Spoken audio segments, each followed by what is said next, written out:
लेकिन आप लोगों की दुआएं और ईश्वर का आशीर्वाद, बिल्कुल मेरे तो खरोंच भी आई नहीं लेकिन गाड़ी पूरी तोड़ दी है। घटना इस प्रकार थी कि उन्होंने दोपहर को करीब 2-2:30 बजे के आसपास एक पवन दहिया सीनियर सेकेंडरी स्कूल है, बिल्कुल तो पवन दहिया सीनियर सेकेंडरी स्कूल में जो हिंदू मतदाता थे वो भारतीय जनता पार्टी को वोट कर रहे थे।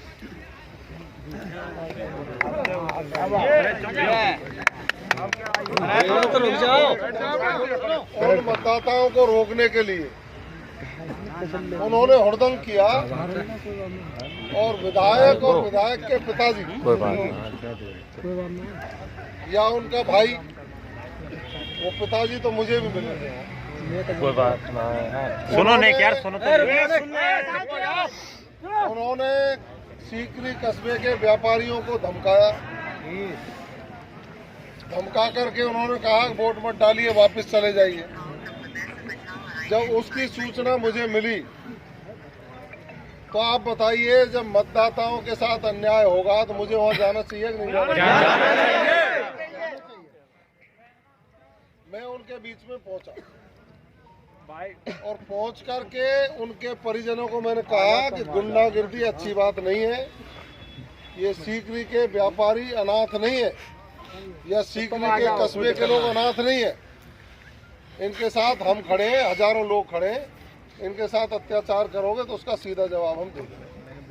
वो चले गए, वहाँ शांति हो गई।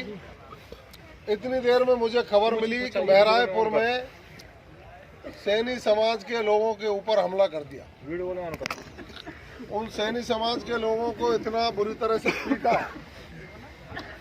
महिलाओं के लगी। मुझे सूचना मिली तो फिर मैं वहां भी पहुंचा।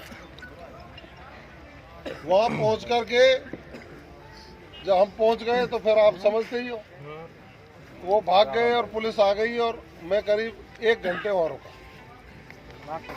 उससे पहले किशनपुरा गांव में सैनी समाज के लोगों को उन्होंने धमकाने की कोशिश की। वहां से जब सूचना मिली तो मैं वहां पहुंचा तो वहां फिर उनको हमने कहा, मैंने कि इसके अंजाम अच्छे नहीं होंगे, या तो जगह खाली कर दो वरना ठीक नहीं। तो वो आप लोगों को है और दबाव के कारण वहां से वो बाहर चले गए। इतनी देर में फिर सूचना आई कि साहब दोबारा हजारों की संख्या में लोग सीकरी कस्बे में आ गए और सीकरी कस्बे में आकर वो लोगों को डरा रहे, धमका रहे, कुछ मारपीट भी करी। तो मेरे साथ और भी लोग थे, हम गाड़ी लेकर के सीकरी में आ गए। तब तक मेरी एसपी से बात हो गई थी, तो एसपी डी वहां पहुंच गए थे। जहां घटना हो रही थी वहां शांति हो गई। तो पोलिंग बंद होने वाले थे, 20-25 मिनट बच रही थी।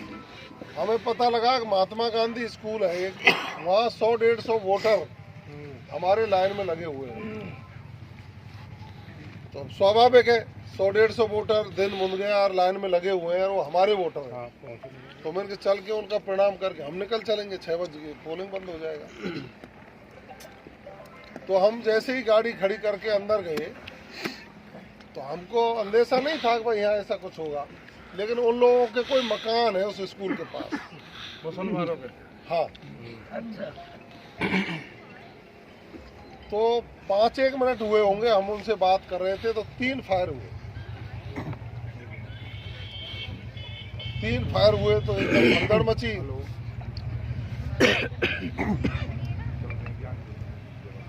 फिर 1 फायर और हुआ और तुरंत पथराव चालू हो गया उसके स्कूल के ग्राउंड में।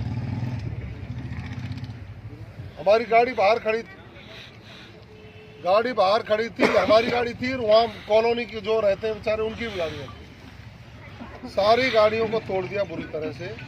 मेरी गाड़ी में जो सामान रखा हुआ था, कुछ पैसे थे, कुछ कागजात थे, वो उनके सारे उनको ले गए।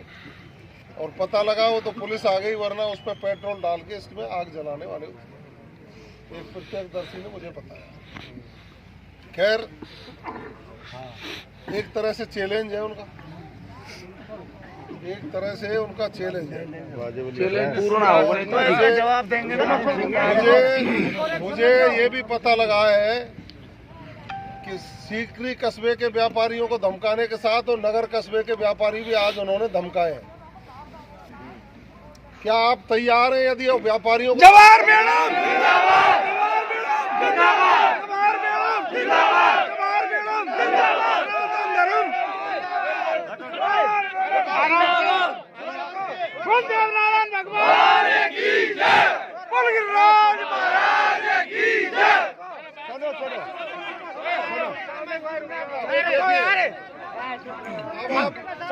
अब आप देखिए, वो सीकरी के व्यापारियों के साथ बदतमीजी करें या नगर के करें या किसी भी जाति के साथ करें, हमारा सबका ये फर्ज बनता है कि आम जनता की संरक्षा सुरक्षा करने की हमने गारंटी ली है। बिल्कुल सर। हम मर मिट जाएंगे लेकिन किसी के ऊपर अत्याचार नहीं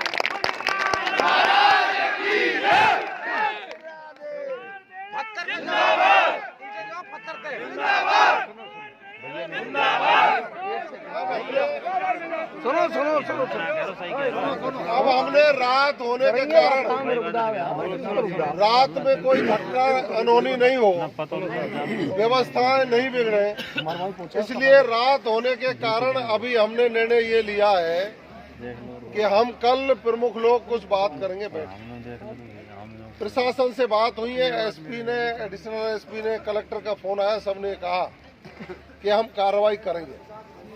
कल एक बार उनको हम देख लेते हैं, या तो कानूनी कार्रवाई प्रशासन करता है और प्रशासन कानूनी कार्रवाई नहीं करेगा तो फिर मैं आप लोगों को कॉल करूंगा। आप सब लोग भारी संख्या में आओगे ना?